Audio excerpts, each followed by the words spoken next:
Hello, gentlemen, barbarians, and savages. Rooster here. And today I'm going to talk a little bit more about my GynoPlanet series. And we're going to finally finish up this bottom part down here.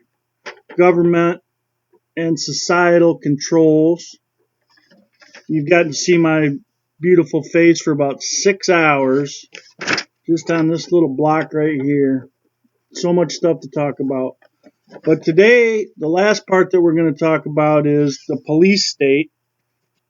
So when all of the other societal controls don't work,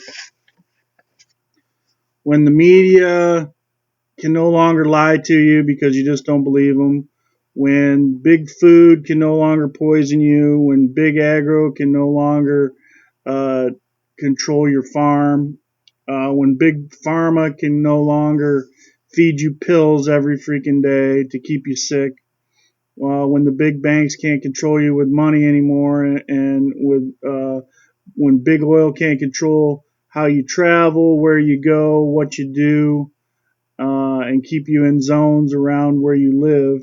The only thing left for the government to do is to create a police state.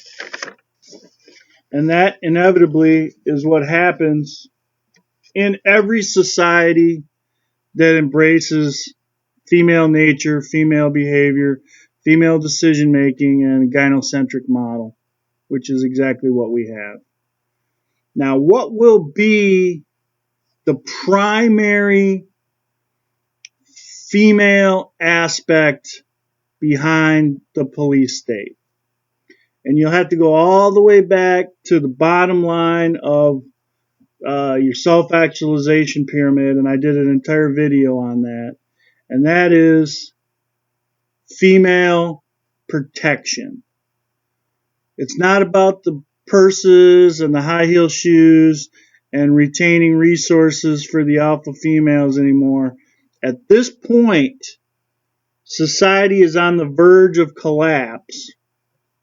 And it's not about her Coach purse anymore or her diamonds. It's about her personal security. You know, Sally the squirrel is going, "Oh, help me, help me, help me. The big bad guys from the red zone are going to come and break in my house and take all my freaking nuts, and then they're going to rape and kill me." Well, why is that? You know, why is that, Sally the squirrel? I don't know. Well, is it maybe because we don't even have enough money to feed ourselves or our children? We don't have jobs, Unemployment is through the freaking roof, all because of you hoarding the resources. You and your alpha male protectionists hoarding the resources up there in Elysium. Oh, no. Right. So that's the fundamental thing that this is going to come under is female protection. It's going to come onto the media in a lot of different ways. They're going to spin it, we just want these camps so you can go there to get medical. We want, this registration so that we know where people are so we can help them, They'll come on. It's going to be something where it'll be martial law is the only thing we can do at this point to keep our women and children safe. That's what's going to be on the news and stuff like that. When you start seeing labeling practices in the media, terrorist, criminal, over things that didn't used to be against the law, that's when you know we're heading towards a police state. Smoking on the sidewalk becomes a offense, punishable by immediate death, right? Because he's a criminal. When you see and hear things on the news about green zones and red zones, that should be a big flag to you about the police state. And like I've said many times, I spent 20 years in the military, retired from the military, and when you hear green zone and red zone, you can be sure that the military is involved because that is their perimeter. You're going to see incrementalism. And incrementalism is where the media uses things. You know, they say that art reflects the natural world. Well, what you're going to see on TV is pre uh, pre simulations. You know, they're going to get the populace ready by showing things on TV that haven't been seen before. I'll give you an example of something that just happened in the last 10 years or 15 years. Never before the year 2000 did you ever see a black president on TV. But around 1999, 2000, they came out with a lot of these movies where they had, you know, Sam Gossett, you know, Samuel Jackson, the guy from Shawshank Redemption, you know, as presidents to show them in a presidential way. And that was preempting and foreshadowing and getting people used to seeing that, oh, that's a black president, you know, getting people used to seeing that on TV. And then it actually happened. Obama became president. And I'm not a racist or anything like that, but it's just, you have to look at how this stuff happens. And the older that you get, the more you can see these things. And what I'm seeing now is these cop shows where cops are beating people and you know putting them in jail and handcuffing them and it's desensitizing the average person to what it's like to be being arrested. I've been arrested. It's a stressful situation. But if you've seen 100 people on TV being arrested, okay, it's not that stressful. You become more of a sheep and you just put your hands behind your back and you do what you're told, and then you don't get beat with a billy club or shot with rubber bullets, right? Now, I don't know if this is serendipity or it just worked out that way or what, but I'm going to give you guys a perfect example of everything that I'm going to talk about for the next half an hour. There's a new television show on TV right now on the Sci-Fi Channel, and it's called Incorporated. It's created by Ben Affleck and Matt Damon, the same guys that did Good Will Hunting, best friends since they were little kids. And I don't know how it decided this movie or this show, this series decided to come around at this time when I'm doing this stuff on the police state. But if you want to see half an hour examples of everything that I'm going to talk about, I couldn't believe it when I watched the show, how exact and precise they are about the police state and corporate fascism and what's going to happen in the future. And it goes right along with this video right here. I recommend it to everybody. Get it on your Hulu, get it on your Netflix, get it on, at least watch the first episode and the second episode. And if you don't go, wow, and just shake your head, this is exactly what the Rooster has been talking about, you know, in his GynoPlanet series. And all of the leaders and all of the people that are in charge of these governments and corporations in this show are, guess what? Females. So you got to watch the show, especially if you're a Mgtow.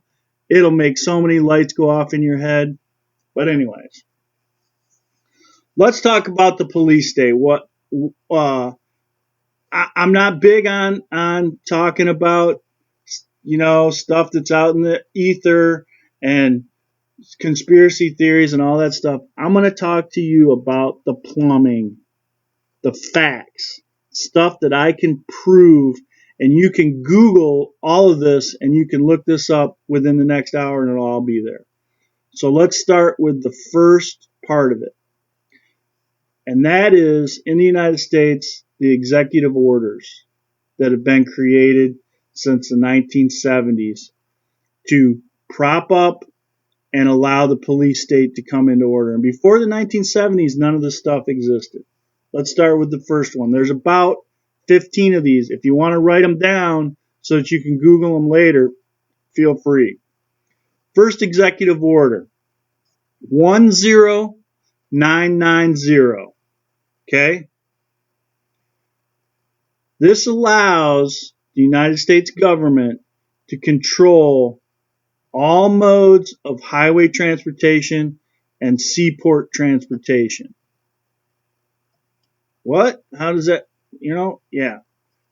At any time that they want to, they can invoke this executive order and they can shut down all highways and all seaports to any kind of transportation and use it for only the transportation that they need, which will be military and police personnel. Basically, you can't go to work, you can't go to the store, you can't go anywhere, you can't leave your house. If they see you on the roads, they can confiscate your vehicle or they can shoot you on sight. Okay, these are real. Look them up. I'm not lying or making any of this shit up, you guys. It is all fucking researchable. Executive Order 10995.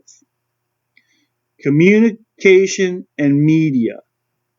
The United States government, under this executive order, has the right to seize any communication and media station, radio or television, for its own purposes, and to stop any unsolicited communication that the government deems unworthy of the airwaves.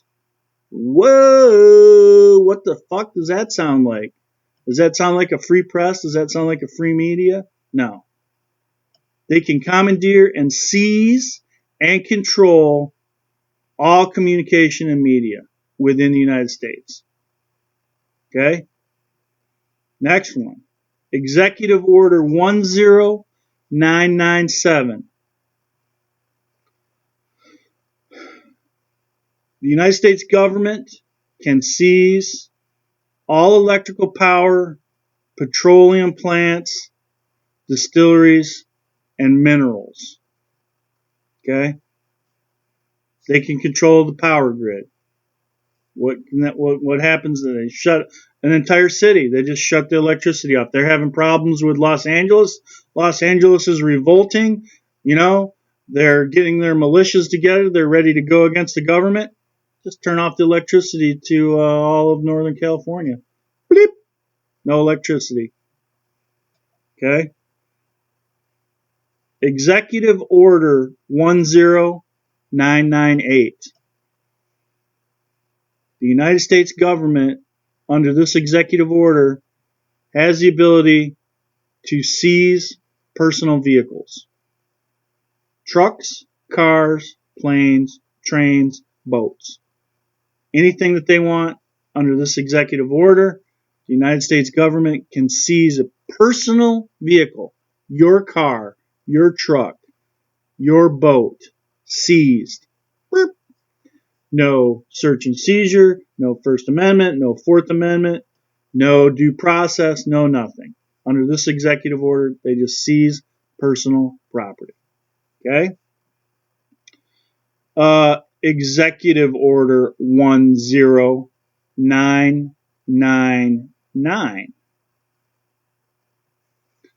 Under this executive order, the United States government can seize and control all food resources and farms. That means your grocery store, farm stand, lemonade stand, Subway, and if you own a farm, they can walk onto your farm and seize it. That's directly against the Third Amendment. The Third Amendment was basically made so that the Tories during the Revolutionary War couldn't come in and house themselves in farmhouses and eat the livestock and eat the chickens and all that stuff of the American citizens. That's what the Third Amendment was for.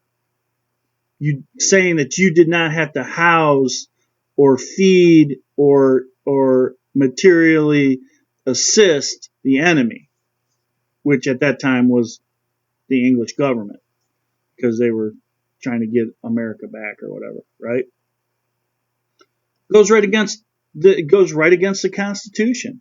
Okay? Um, Here's the one that's really fucking scary, guys. I want you to listen to this very carefully. Executive Order 11000. Under this executive order, the United States government is allowed to mobilize civilians into work brigades.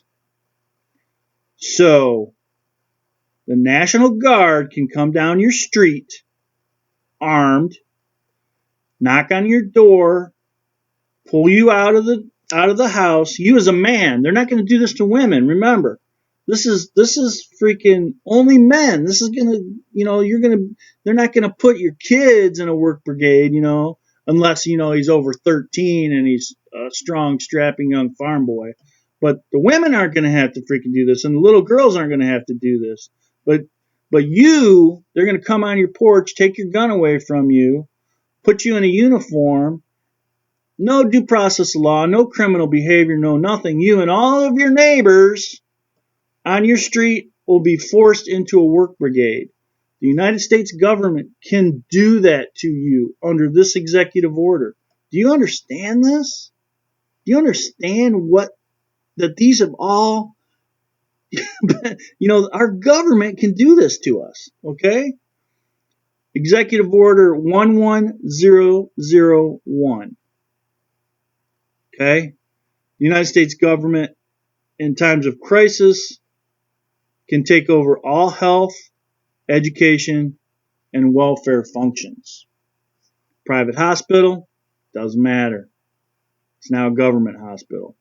Private school, doesn't matter. Now it's an educational facility for training children how to take apart AK-47s and fix tank treads. And your 8-year-old is now going to learn how to make bullets all day. Instead of learning how to read, and instead of reading, philosophy texts or learning calculus, he's going to learn how to redo bullets all day. Right? Take over the education system. Okay? Take over all welfare functions. Right? Executive Order 11002. National Registry of all citizens. And this will be done by the post office. The post office, in a time of crisis, will be forced to give the United States government executive branch a listing of all U.S. citizens, a registration. So, just like the Nazis did, you're not a Jew, you're not a Jew, you're not a Jew, you're a gypsy, you're a Jew, okay, you're on the registry. Here, put this little orange star if you're a Jew, put this red star if you're a gypsy, and then everybody can identify you as you walk around in public and try to do your grocery shopping at your government grocery store that they now control, right? Executive Order 11003. Airports and aircraft. They did this 9/11. They invoked this right here when those planes hit the towers. They invoked this executive order right here, and they shut down every airport and every airplane for 3 days in the United States. They used this executive order already. Okay? Here's another one that's really fucking scary. Really fucking scary. 11004. Under this executive order, the United States government is allowed to relocate entire populations of citizens and establish camps for their relocation. That's FEMA camps. Federal Emergency Management Agency, FEMA camps. Same thing that they did with the Japanese. Same thing that they did with some German citizens under World War II. But they can take an entire city, okay, and march them just like they did the Indians, the Trail of Tears. They marched them down to Florida. Half of them died. They can take entire populations and force them to relocate. Your government can do that to you under this little piece of paper. Okay? Executive Order 11005. Okay? Under this executive order, the United States government can control all railroads and inland waterways and storage facilities. So you think, they got my house. I'm going to go and try to live in my storage facility, or I'm going to go and get my guns or my gun cache, and I'm going to join the rebels against the government or whatever. Sorry, when you get to your storage facility, you get to your boat that's on the river, think you're going to live on the river. Sorry, they control the inland waterways as well as the Great Lakes. And, there's already the oceans. The Navy already does that, right? Executive Order 11051. That's executive order that allows all of these other executive orders to be put into effect at any time of crisis. Put executive orders into effect in times of crisis, right? 11310 allows the Department of Justice to control all penal institutions. Okay? So it's going to go from the states, which have their own Department of Criminalization or Department of Jails or whatever they have. All of that stuff's going to get put under the Department of Justice. And the Department of Justice will control all judicial and legislative support, which means trial by jury is gone. It'll probably be something like military court martials, because they'll have so many people that will be considered criminals or terrorists that they will have to pump these people through. They maybe even have trials where they put 10 or 15 or 20 people up in front of a tribunal and do like a military court martial and give their sentences to them, while all 20 of them are there. And it won't be a jury trial. It'll be a judge that just says guilty, guilty, guilty, guilty, guilty, guilty, guilty, guilty, guilty, innocent, guilty, right? And then you'll go to jail for whatever you did, for making a YouTube video against the government, speaking out, using your First Amendment right to put this stuff out in public. Oh my God, it could be considered sedition, because now the public knows about all this shit that our government's been doing, right? Executive Order 11049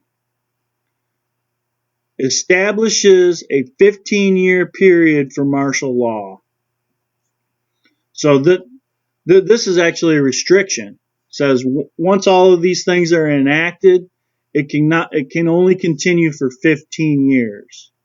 Well, that's awesome. How many presidents do we have in 15 years? 4, 3.5. 4 presidents can be elected under the same martial law. And then 11921 controls the flow of energy, the flow of money, can control all wages and all salaries and all credit. So the U.S. government can step in, tell the banks what they can charge for loans, tell your boss what they can charge you for salaries and wages and what they can allow. So you got a nice $100,000 a year job, $150,000 a year job, making a good living, got a nice house. They step in, take your house, put you on a registry, put you in a work brigade, and force your corporation to pay you $3.35 an hour, or a penny an hour, or 50 cents an hour. Okay? That's it. Now think about all of that stuff. That is set up all through the Federal Emergency Management Agency. All of that stuff is set to go into motion at any time. Now, there's one other thing that goes along with this, and that's PDD 51. You should look that up, and it's all under the continuity of government under crisis situation.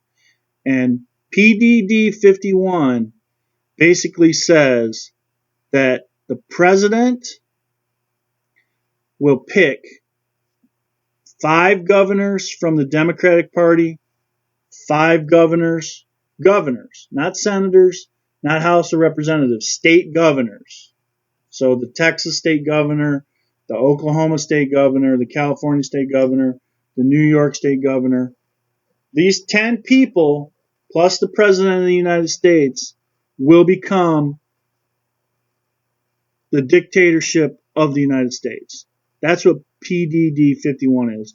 That's the one that you really need to look up, because that right there outlaws the judicial branch and the legislative branch. Those 2 branches of government no longer matter. And these 11 people decide the outcome of the United States from that point on, once this PDD 51 is implemented.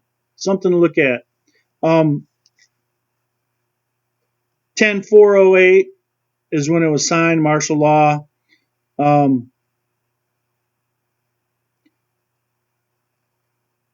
For the bailout, $700 billion for the banks. That was part. These executive orders were used.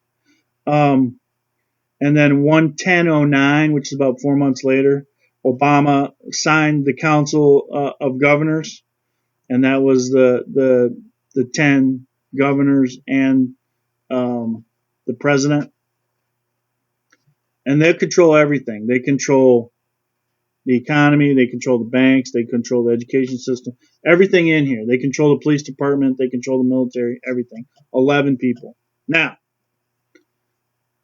if you want to understand how powerful these executive orders are, when these were getting established, there was a Senator, Jack Brooks, okay, in I think it was 1984, maybe 83, okay? During the Oliver North hearings, some of these executive orders were being talked about. And Senator Jack Brooks asked Ollie North the question about these executive orders and about PDB 51. I want you to go to YouTube and look it up, or go to Google or whatever, and just YouTube Jack Brooks question to Oliver North. And what you're going to see is about 3 of these other senators that were on the shadow committee for these executive orders jumped in. They weren't even being questioned. They were on the other panel on the other board, and they said, "No, we don't ask questions about that stuff. These things are off limits. You don't ask questions about this stuff." And this guy was a senator. You know, he's asking legitimate questions about where the government gets the ability to make these kind of decisions outside of the Constitution. And you saw Ollie North's eyes get about this big. You just got to see it on YouTube. It'll open up a whole new light to you, right? Also in 1984, here's something that you can definitely follow up on. There were 12 secret labor camps that were developed in the United States. Okay? And the name of the program, you can Google this or you can YouTube this too, was called the Civilian Inmate Labor Program. These were work camps, okay? Secret work camps. They took prisoners, people that were incarcerated, and they said, hey, you got 20 years, you want to only do 10? Come and we'll go to this work camp, but you're going to give up all your rights. Okay? Later on, they open it up to even to 24 work camps total. So basically one in every other state. And what they're really doing is they're developing this under the jail system, but they didn't have very many people in there. They made these camps huge, entire army bases and navy bases, in Kansas and Oklahoma and stuff like that. And what they're going to eventually use these for is, they may have 200 people there, but it can house, 20,000 people. Okay. Now, why do they have 200 people in a facility that's going to house eventually 20,000 people? Because, they're going to move entire cities of criminals. They're going to move entire groups of people into these camps. Okay. And a lot of these, they just used old closed military institutions. Something else that you want to look at as a Mgtow, HR 1444. Okay, it was a bill that was put through Congress, and it's called the Compulsory Service Act. And this act allows, under this executive order, these work brigades, they can pull 7 million people into these work brigades and make a workforce of slaves that they don't have to pay. They can pay a little, they can pay whatever they want. Okay? And it's just men. No women, no children, just men. Pull into this compulsory service at any time that they want to. And also, if you want to look under that, HR 1444, look under Pentagon Directive 140410. Okay?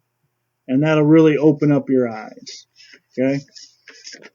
So what else are we going to see in this police state other than all of these things that the government can do?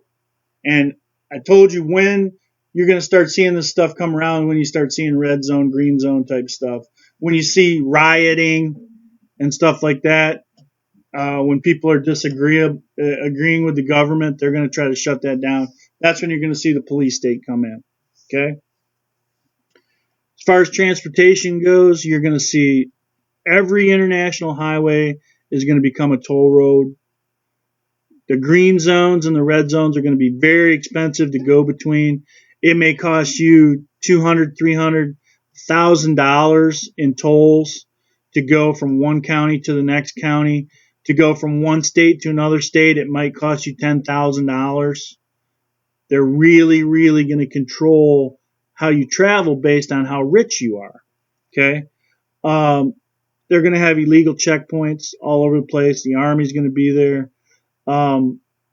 Title 10 under the military, Passe Comitatus, which basically says that the government, that the military, United States military can't fire on civilians or can't be used against civilians. That's going to go out the door. They're already trying to, like I said before, acclimate the public to this. You see it on TV. You see it on TV over and over and over again. People getting arrested. People getting shot, rubber bullets. You see the Dakota pipeline, people getting sprayed. It desensitizes you to it. So when it happens to you, you're a nice, happy little sheep, and you don't want to get sprayed. You just put your hands behind your back. You put your handcuffs on, and you go off to the FEMA camp. And then you spend the next 20 years of your life at the FEMA camp because you made a YouTube video. This is going to happen, guys. And they're already, and the thing about it is, having been in the military, they're already doing drills like this out in the civilian public. The National Guard can go out and set up stuff on the highway, which is completely illegal, but I've seen it done on drill weekends. Seatbelt checks. What the hell is the National Guard doing seatbelt checks to help the state police out? Well, it's not their jurisdiction. It's not something that the National Guard's supposed to do. Okay. Um, the government has 400,000 military limit to prevent insurrection against the banks. A lot of people don't know about that. Um, if there's ever a run on the banks, the United States government is allowed to use 400,000 military members to go in and prevent insurrection against the banks. So you go to the bank, and the bank says you can only take out $25 a day. $25 a day. And if you try to take more than that out, here's these 2 or 10 National Guard guys with AK-47s or M16s standing around the ATM machine to make sure that you don't take out more than 40. Or to make sure that you don't line up 10 of your family members and everybody takes out 40 so that your family can get 400, you know. Okay. The National Guard and the Navy Reserve have, to more assimilate the public to this, they do door-to-door searching for weapons, practicing or setting up raiding the local gun shop. Now, why in the world would you want to do that? Why would you want to raid the local gun shop? Because that gun shop guy is going to be the key for civilians. They're going to go when the shit hits the fan. Every civilian in the world that doesn't already own a gun is going to go to the gun shop and try to get a gun, steal a gun, buy a gun, do whatever he can do to get a gun. Okay? So if the National Guard can get there first and secure that area and take those guns away, that's less guns that they have to deal with later when they break down your front door to take your guns away from you, right? And that's called cordon and search. And I did that in Afghanistan. I did that in Iraq. And that's one of the fundamentally first things that you do after you set up a green zone and a perimeter. You start going out into the red zone and you start doing cordon and search. Cordon and search. And you see the big trucks coming down the street. And I've been saying this to my friends that are civilians over here for 10 years, ever since I retired. I said, it can happen in the United States. This can happen in the United States. It's a set cycle. And it goes just like this. You do this, then you do this, then you do this. You register the guns. You register the people. You identify the houses. Okay? They're going to identify gun owners. They're going to identify persons of interest. And they're going to identify caches of weapons. Just like we did in Iraq. Just like we did in Afghanistan. And then they're going to send the Marines in and start kicking in doors. And I'm telling you, you think that you can fight against it, right? Well, they're not going to take my fucking guns out of my cold dead hand. I'll tell you what, it's a different story at 4 o'clock in the morning when your fat 50-year-old ass is laying in bed barefoot in your pajamas and 15 fucking Marines in armored gear with helmets and fucking M16s busting your front fucking door. You're not fucking fighting back. Okay? You're not even going to have a chance to fight back. And if you even raise a hand to fight back, you're going to catch a bullet in the head and you're going to be dead before you even fucking know what happens. And believe me, I've seen it happen to a lot of fucking people that tried to fight back. Innocent people. And they just fucking gun them down. Why? Because it's 4 o'clock in the morning. There's 15 of them. There's 1 of you or 2 of you or 3 of you in your house. And they're going to come in overwhelming force. And you're not going to be able to do anything about it. And then they're going to have your weapons. And then they're going to send you off to jail. Okay? And the military is always used in this way to confiscate weapons. Okay? They're always being trained in this way for engagement with citizens. Okay? This is the way that you train civilians not to demonstrate. By seeing it on TV, by seeing the Dakota pipeline, by seeing what happens to all those motherfuckers. Okay, and all those people that are out there are gung-ho 25 and 30-year-olds. Okay, the 50-year-olds and the 65-year-olds and the 70-year-olds are too old to go out there. You're not going to see me out there protesting. I'm not going to do it, even if I disagree with it. You know why? What? What the fuck? I got 15 good years left? No, I'm not going to do it. Okay? So that's the police part of it, right? Now, let's talk about two other things that go along with the police state. Okay, the two other key things that always go with the police state is identification and surveillance. Remember that. This is the, I mean, if you're 19 years old, these are the two biggest things that you can fight against: identification and surveillance. Don't allow yourself to be identified. You have a right to your privacy, and don't allow yourself to be surveilled. Okay, because you have a right to privacy. Identification. What are they going to do? Well, I can tell you right now, 2005, they came out with something called the Real ID Act. And pretty much over the next 35 years, they're going to be pushing this RFID.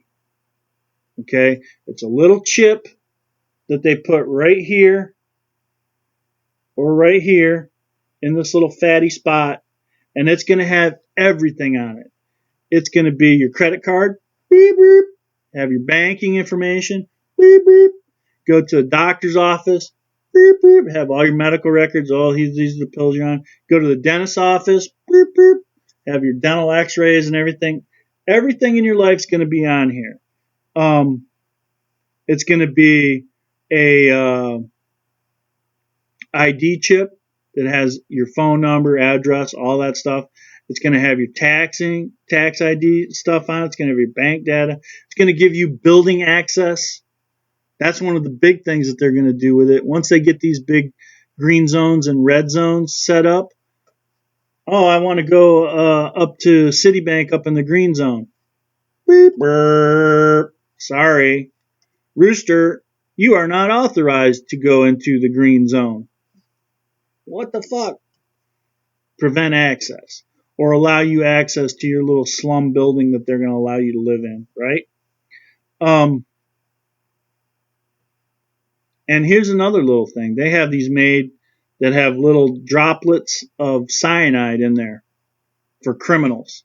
So now you're a criminal or a terrorist or whatever. You go to one of these tribunals where the judge said guilty, guilty, guilty, guilty. They give you the chip that has a little cyanide thing in it. Now, if you're found in an area where you're not supposed to be, if you're found doing something, if they can't find you when they want to find you, the probation officer can't find you, they don't know where you are. Okay, you thought having a leg bracelet with a GPS unit on it was bad and you're under house arrest. How'd you like to have a chip where your probation officer can sit at their desk and just go, we haven't been able to find this guy in a week.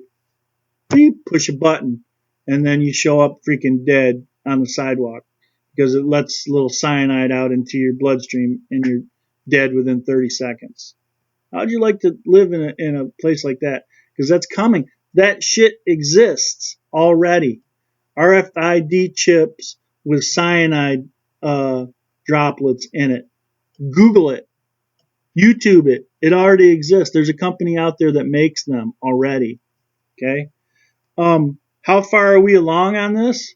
Well, the Mexican Attorney General and 10 of his highest ranking aides and advisors, due to the cartels, the drug cartels, and all of the murdering and stuff that's going on, for safety, for protection, all got these RFID chips so that they'll be able to find the bodies, or if they get kidnapped or anything like that, they'll be able to hone in on them and identify exactly where they're at any time. And this deterred them from being killed and being kidnapped by the cartels, because the RFID chip is going to give their location anytime, so they'll just hone in on them and find them. Okay. The thing about this RFID chip is, I think honestly what's going to happen is this will not be forced on people. This will not be forced on people. There will not be rioting in the streets where people are going, no RFID. I think the people, you, your brothers, your sisters, your neighbors, are going to demand these chips.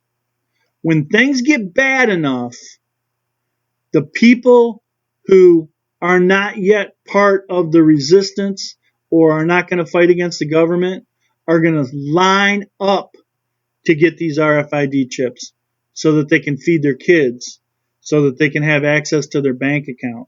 Because the people that don't have the RFID chips are not going to, they're going to have to be off the grid. And if you look at something, I want you guys to understand this. Everything here, all of these controls that I've talked about for the last 6 hours, media, big food, big agro, big pharma, big banking, and big oil, those are all the things that I told you in the Black Belt videos that you need to get independent from. Isn't that interesting?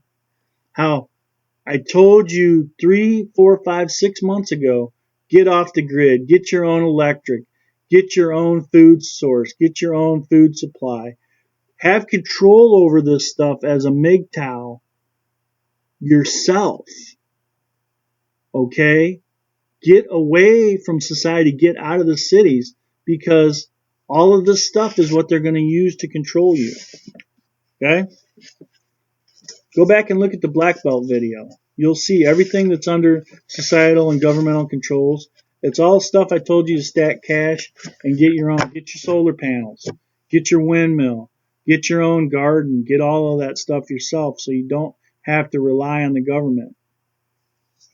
Then when they ask you to put an RFID chip in, you can say, what?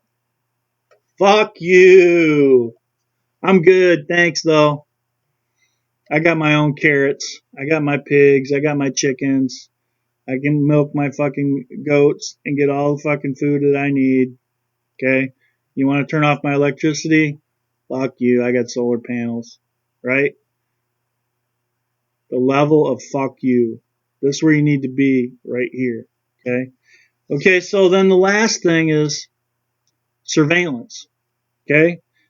This is coming out with Edward Snowden.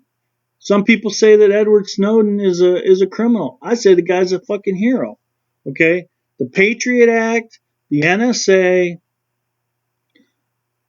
metadata, what they took 300 million people's phone calls, emails, correspondence for 8 fucking years. 300 million people. Every single phone call made in the United States for 8 fucking years, and they caught 354 people. 354 people. That's one person per million that they surveilled. Okay, what's the cost benefit analysis of that? One bad guy caught for 300 million people's phone calls. It's bullshit. It's just an excuse to surveil you. Okay? England just passed a law, not even a week ago, that all ISPs, Google, Yahoo, all those guys, must retain 1 year of info, browsing history, emails, and everything on every single person in the UK. And I'm sure that the NSA already does that in the United States. Okay? Is there a big uproar about it? No, because everyone's like the frog in the warm water, man. The water's boiling around the frog, and the frog's just sitting there, doesn't even notice, because they're acclimating you to this, right? The FISA courts, okay, a special court made just for internet stuff, for surveillance stuff. Not a regular court where you go through due process, a FISA court where they can expedite it through and get you categorized as a criminal or a terrorist, put you in that category, and then put you in Guantanamo Bay or whatever. Okay? And here's the thing that I want you to retain from all of this. Okay? The big out that the media is going to use, and even you'll hear grandmothers and grandfathers and old people say this, you know, if you don't have anything to hide, you don't have anything to fear. Right? I want you to remember this. Who said that?